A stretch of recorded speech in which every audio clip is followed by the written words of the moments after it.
हे गाईज, तर अशी पोह्यांपासून दिवसाची सुरुवात झाली. अय्यांशी मी एक पोणी घालून दिली होती, खूप क्यूट वाटत होता. सकाळी सकाळी पार्सल आलं आणि पार्सल ट्रिपसाठीचे काही थांबत नाही आहे, सगळ्यांसाठीच सगळं मागवलं आहे म्हणून रोज पार्सल येत आहेत. बॅग चेक करून बघितली, बॅग मागवली होती आणि मला पर्सनली खूप आवडली, क्वालिटी पण छान होती. साहेब नाईट करून आले होते म्हणून साहेब डायरेक्ट जेवणाच्या टायमिंगला उठले. साहेबांचा आवडता मी नाश्ता वगैरे करून दिला, म्हणजे त्यांचा ब्रंच झाला. आणि मग संध्याकाळी साहेबांच्या फ्रेंडच्या मुलीचा सेकंड बर्थडे होता, तिकडे जायला निघालो. साहेब इथे थोडे रागवले आहेत कारण मी आवरायला उशीर केला.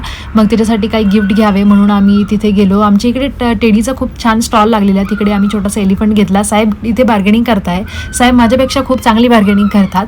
आणि मग आम्ही बड्डेला पोहोचलो. बड्डे गर्ल काय केक कट करत नव्हती आणि साहेबांचे तिथे सगळे फ्रेंड्स वगैरे आलेले, तिथे खूप मज्जा केली आणि मग सगळ्यांसोबत फोटोज वगैरे काढले. बड्डे गर्लची ती फ्रेंड पण होती की मला केक कट करू द्या आणि मग तिथे मस्त जेवण वगैरे केलं आणि घरी जायला निघालो. अय्यांशला यामुळे आणलं नव्हतं की आम्ही निघायच्या टायमिंगला तो झोपलेला, त्यामुळे.